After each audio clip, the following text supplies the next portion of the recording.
Hi guys, my name is Melody and thank you for stopping by.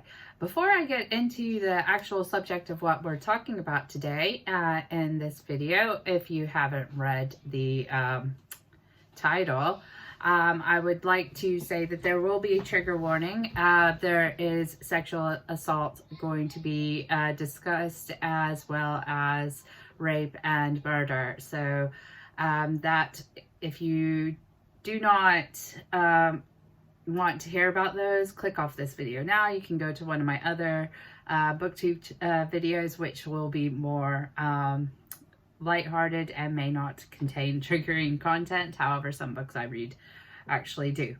So today I'm actually going to be talking about the Night Stalker, aka Richard Ramirez, who had a span of crimes between April the 10th, 1984 and August the 24th, 1985 in California.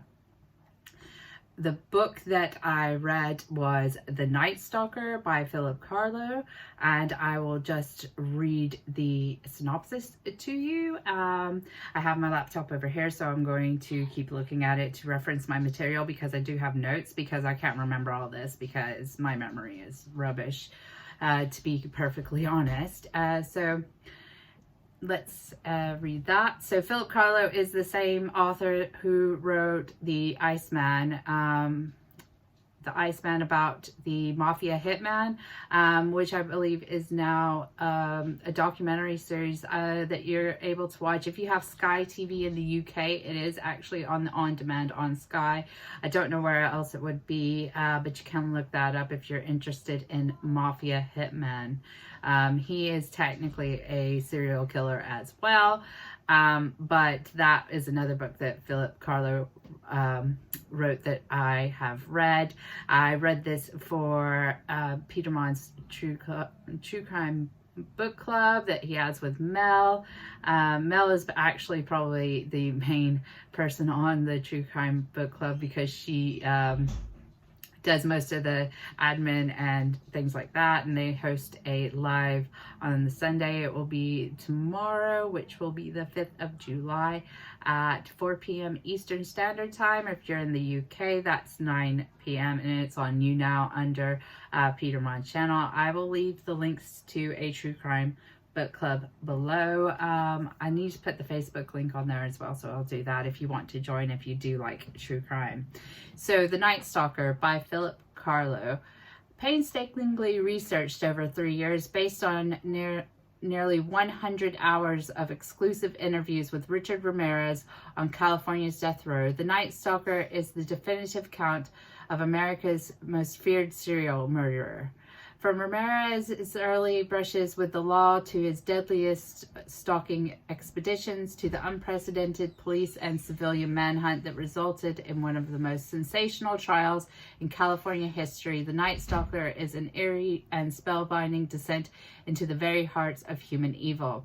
It is more than an epic nonfiction as its most brutally real. It is a true crime masterpiece. So that's what the synopsis is on Goodreads for it. It currently has a Goodreads rating of 3.98.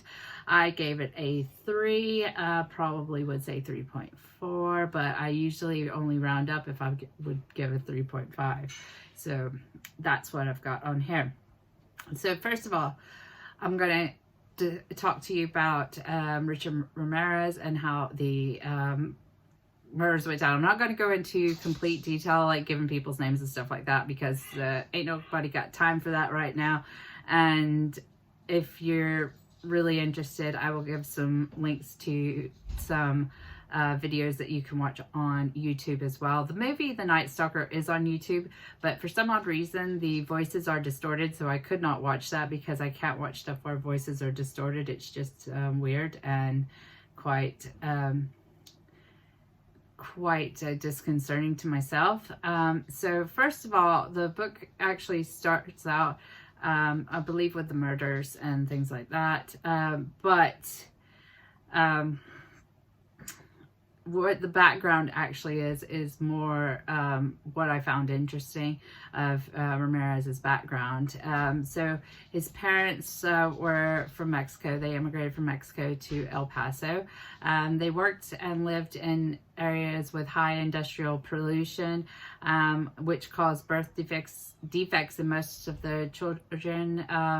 His siblings all had birth defects, and he had seizures himself, which manifested while he was in school. He started doing drugs at the age of 9 years old, smoking marijuana and huffing and things like that. At that point as well, his cousin Mike served in Vietnam, and he came back in 1971. And when he came back, Richard was spending a lot of time with his cousin Mike, who showed him pictures of atrocities that he committed. So that was like rapes, murders, things like that of women. And at a very young age, he's seeing this. He also his cousin Mike shot and killed his wife in front of Richard Ramirez. He didn't go to prison. He went to a state-run mental hospital, and I believe he was released in 1975 or something like that. So he was able to get out, which is completely awful because he shot it in front of this young boy. So that leads us to go, because he started, I believe, stealing and breaking into houses while he lived in El Paso. But then he went and he lived with his family as well. But he also then went to California. Let me just have a look here. So he did go from California. I'm not going to go into all the details of the actual crimes that he committed. When he moved to California, he ran the spate of breaking in, stealing items, and then he had victims as well. He would draw pentagrams on the walls and things like that. Some of the people he stalked survived. He let them live. However, some people were killed. There was this one. This is where I want to say that this could be the actual triggering. Sorry about that. But what happened was he went into a home. He shot the husband, and he tied up the wife. There was an 8-year-old boy. This is not reported in some things, but in one of the documents and things I've read, the 8-year-old boy was assaulted and raped as well as his mother. That was one of the hardest things. So in one bit, they say his victim's age between 16 and their 60s or 70s, but his actual victims are between 8 and there. And I don't know if they count that victim, but that should be counted, because that is something that I imagine that child would never forget. And that's what really struck me hard. That was like something that was very upsetting. I don't believe that's in the book, but in some of the documents, and where the investigators actually spoke, then they said that was the case. So that was, as a mother of 2 children, I just couldn't imagine that, to be fair. So I'm sorry if that triggers somebody, but that actually just completely shocked me. So the number of victims is estimated at 14. However, there could actually be more victims than that. So there was 2 lead investigators on that, Gil Carliero and Frank Salerno. Those were the main 2 investigators. However, they didn't actually catch him. The best bit, if you call it a best bit, is the way that he was caught by the public. So he had gone to Texas or Arizona or something, and then he was coming back on a bus. The police were looking for him at the bus station, but they were looking for him to leave Los Angeles rather than to come back, so he was able to slip out. However, he went into a convenience store, and he was called El Maton, which I believe is killer in Spanish, by the people, and they were just pointing at him and saying it, and he saw his picture on the front of all the newspapers, and then he tried to run. So he's going through and he's jumping over these fences and like all that. He tries to steal a car at one point because this guy's working on his wife's Mustang, and he goes at him, and then he keeps running and he tries to steal another car with a lady in it, and she starts screaming, and the neighbors like just jump him and is basically got him into a corner, and they're like beating on him, and this cop comes in, and they called the cops, and this cop comes in and he arrests him. So he was actually he was caught by civilians, because he just made this whole thing, he made this whole area just scared, from like San Francisco to like Los Angeles area. They were all scared for their lives, and it was a hot summer, and they were saying that they used to keep their windows and doors open during the summer, but they didn't because they knew he was out there. And there was this one investigator, a woman that I was on one of the documentaries that I watched, and she said that one night she left her doors unlocked, and the elderly lady next door, she could hear her screaming at one point for her, and she ran over there, and she had been assaulted by the Night Stalker. And that just shows you how close. To be honest, after I read this book and saw those documentaries, I locked every door in my house because I live in a village and sometimes we do leave our doors unlocked. I probably shouldn't say that, but yeah. But if you come to my house, I've got 2 dogs and they will bite you. So there you go. Anyway, probably shouldn't have thrown that in there because this is a very serious topic. But anyway, so like I said, I'm not going into any depth on that. The only reason I wanted to mention that about the boy is that is not mentioned in the book, but it is mentioned in other documents, and I think that is like a serious offense that probably has to do back with what he saw in those pictures. Okay, so he's captured, and why can't I say it? Carlio, I can't say it. He interviewed him and said that he was not what he thought. Yeah, he had the teeth and everything of a constant drug user because he was constantly using drugs, and he was like sort of away and like hell Satan and all this stuff. However, he said that he was well spoken and very well read and had read up on serial killers, so he knew what serial killers were doing, and he was trying to not get caught, sort of thing. But he got caught because they found the jewelry he stole from one of the victims had their social security number on it, and the guy they found the jewelry, and they found the guy that he sold it to, and they were able to get an ID from that guy of Richard Ramirez, and that's how they put him across the newspapers and things like that. But he apparently was really interested in serial killers and got excited when he was put into one of the cells that a serial killer had gotten into. Okay. So, however, once he got caught, he was not actually tried for 3 years until 3 years after his arrest, because he changed his defense lawyers, and he went to these defense lawyers called the Hernandez brothers, I believe, and they didn't actually have any experience in criminal prosecutions, and they kept filing motions and everything like that. And then during the trial, there was a juror that was murdered that actually delayed the process, and they had to bring in a alternate juror. Now, this is where it gets really weird, because the alternate juror was Cynthia Hayden. Hold on 2 seconds, dogs.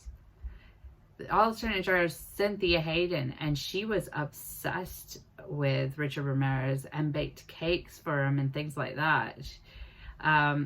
So it was really weird, because they had like some sort of like, he had groupies, really crazy groupies. You can go on YouTube and look up them, and they'll talk about how much they love him and things like that. And they would visit him in the prison and things like that. And Cynthia Hayden was one of these ones, but she wasn't allowed to visit because she was an actual juror.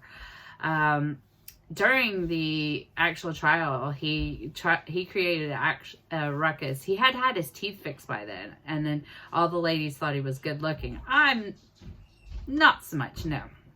And so these women thought he was good looking as he had his teeth done. So he would wear sunglasses in court to create a sensation, and he used a notebook and was flashing the reflecting lights to the notebook to try to distract people. And he drew pentagrams on his hands and things like that, and said "Hail Satan" and just all sorts of weird things. I don't know how much of an actual Satanist he was. I think he might have just been like saying that, or it could have just been in his head, because a lot of things mean that he's messed up, but I'll talk about that in just a second.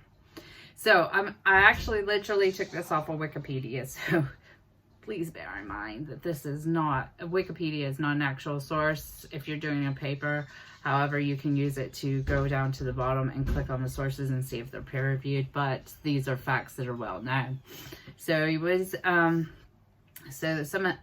not all of this is from Wikipedia, okay? So just like this bit was, I just got this bit because that was something I needed to have to say. But anyway, so September 20th, 1989, he was finally convicted of all charges. It was 13 accounts of murder, 5 attempted murders, 11 sexual assaults, and 14 burglaries. And during his penalty phase on November the 7th, 1989, he was sentenced to die in the California's gas chamber. He had 19 death penalties put on him for those crimes, the ones that they actually were able to convict him of, because there was some crimes that they were going to charge him with later. However, because they thought that that might damage the first conviction and the death penalty, then it may cause a stir with that. So to the lawyers, because I actually heard this quote that he said it, he stated to the reporters after his death, "Big deal, death always went with the territory. See you in Disneyland." So he didn't really care anyway. He was very mentally unstable. His trial ended up costing $1.8 million, which would be $3.71 million in 2019. So that's converted up to inflation at the moment. And it was the most expensive trial in the state of California until the O.J. Simpson trial in 1994. Now, we talked about Cynthia Hayden being one of the jurors that actually was like all obsessed with him. Now, Cynthia Hayden actually became a private investigator so that she could work with his appeal lawyers, because she wanted to get close to him. So she became a private investigator. And I actually did end up looking her up to see what was up with her. So she is still a private investigator. I'm not going to tell you where, you can look this up, but she has been a private investigator for 20 years, and she is still working as a private investigator. So there you go. So that changed her life. I don't know if she was still obsessed with him. Probably not. She probably got disillusioned. But while he was in prison, the groupies would come and visit him at San Quentin. And he ended up marrying this lady called Doreen Leoy in 1996. We don't know how old she was or anything about her, because I've tried looking her up and there's only some pictures of the marriage and things like that. But she ended up leaving him later. He never got to the point where he was executed, but he died after 23 years on death row from B-cell lymphoma at the age of 53, and he was engaged to a 23-year-old writer. Oh, looking at the sensationalism and things like that, and I know this is like probably a different story, but it's similar in the trial phase and everything like that. It's similar to the phase of trial for Charles Manson with the groupies and blah, blah, blah. However, Richard Ramirez did not have a cult. He was killing for himself, whereas Charles Manson had people to kill for him. So you get that sort of simulation, but I think that there is an actual term that's called for that these women have. Let me just and double check the term. The term is called hybristophilia, which means that the women like objectify men that have it's like fascination with men that have killed or doing something like committing outrage. And that's probably what these women felt. I don't know, in some cases, some of the women may have felt like, oh, we can change him. That sort of like savior mentality, because that sometimes occurs in that case. So you say let's just go back, because I think there was something else I wanted to talk about, but let me just see here. So sorry about this. Okay. So yeah, so I know where it was. His family, I know this is getting to be a long video. His family, all throughout the trial, and all after I called him, could not believe he'd done this. So even though he did it, and we all know he did it, and he says he did it, and he says it was for Satan and things like that, his family said that he was basically possessed, and that he needed God in his life, and that wasn't him, and things like that. So they backed him up 100% with all this. I don't think anything has happened to since, but I don't know what they say now because I haven't been able to find it. But at that time, it looked like they were very supportive of him, especially his sister. Unfortunately, that's the case for some people, and like your family, you won't believe it. But I do believe, what I believe, though, is because of the seizures and things like that, even though he had a bright mind for some things, he might not have had a bright mind for other things. And he might have had mental... brain damage in such a way for the seizures and things like that, that it caused his capacity to come together. However, what they did say as well is that when he was a child, he wasn't able to grasp like death as like something horrific. He just looked like, oh, this is fascinating. So it's possible that he had that mindset already, but he had seen the pictures and stuff like that. And in child, he's about 9-10 years old, you're still molding that sort of mentality of what they will become as an adult. You don't really get set into your mindset sort of, but till like puberty. So you're kind of coming over that period of puberty to making yourself become. And if you've had all this trauma that's happened to you, then you may already have that inbuilt idea that this is something that you can do and this is good because your cousin showed you this sort of thing. So in one case, I believe that the birth defects and seizures and things like that that were in his family caused it. However, on the other case, I think it was also environmentally impacted by his cousin Mike, who showed him those pictures from Vietnam and then killed his wife in front of Richard Ramirez.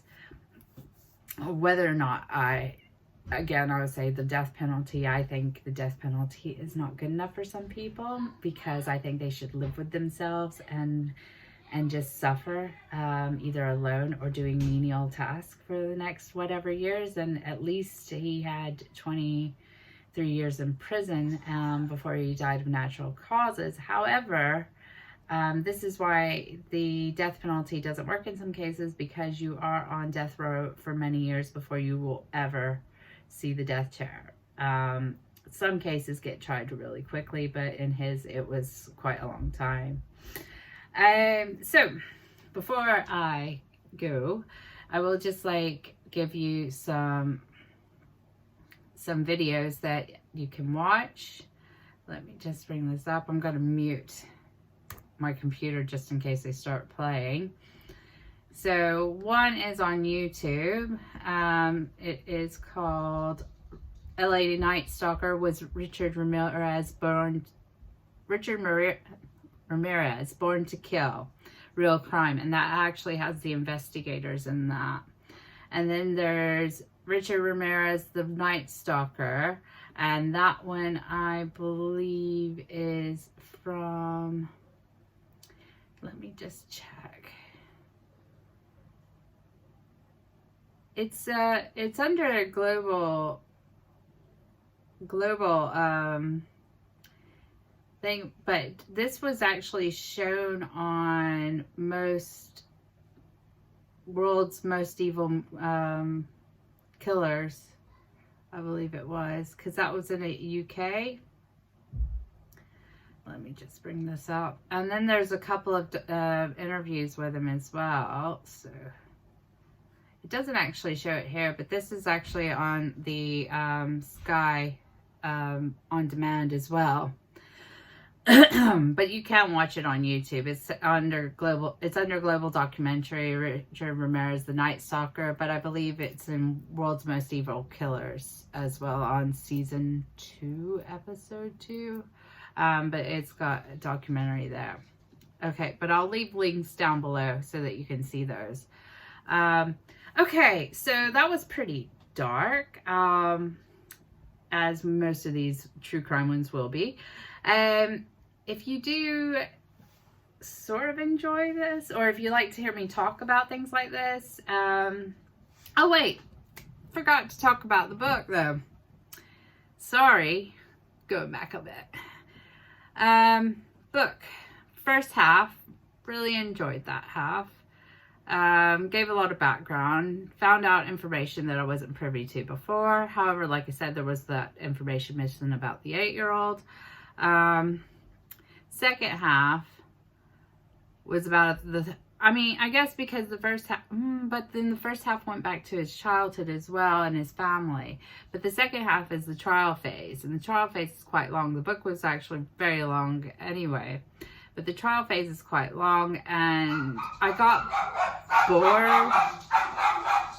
Hold up.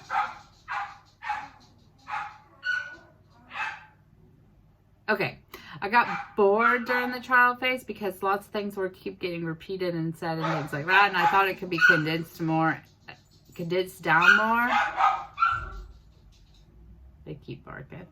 I thought they could condense it down a bit more, in the way that, so much as a lot of it was a bunch of legal chat, which wasn't really very relevant. I excuse the loud noise in the background. I can't make it stop. But I don't know what's going on. Okay, but I don't know what they're barking at. Okay, so I thought it was a lot of legal, and some of it was very repetitive, and yes, that was fine, but when we got to the end, and then it kind of went really quickly through, like, him in jail and stuff like that. Normally, I think Philip Carlo's book, The Iceman, that one was quite good. I think I gave it a 4. It was a bit better, but I don't really enjoy that sort of dense amount of trial material because I am not a lawyer, and I do not know those things. Okay, so you might enjoy it, but I did not. It was quite lengthy. It started lending me onto Helter Skelter life again, and I did not enjoy Helter Skelter at all. I thought it was an awful book, but anyway, it's not as bad as Helter Skelter, but it's still like not the best thing I've read. it's okay. Let's be fair. It's just okay. So there we go. So that's the end of the video. I do apologize about my dogs. However, that is life. And if we want to make it real and we don't want to edit, we gotta have life in it. So if you like me and you like this channel, please do click the subscribe button, hit the like button. I appreciate everybody for watching. If you do, leave some comments below. Let me hear your thoughts and what you think about it. Suggestions for other books to read. However, my book list has gone very long and I've got so many things to read. And I also have to do some research for a dissertation I need to write. So I will try to get to them and I'll just keep plodding along the best I can.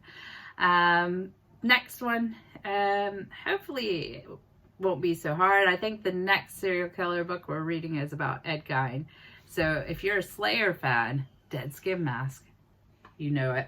Anyway, I love you guys. Stay safe, stay positive, and I will see you in the next one. Bye.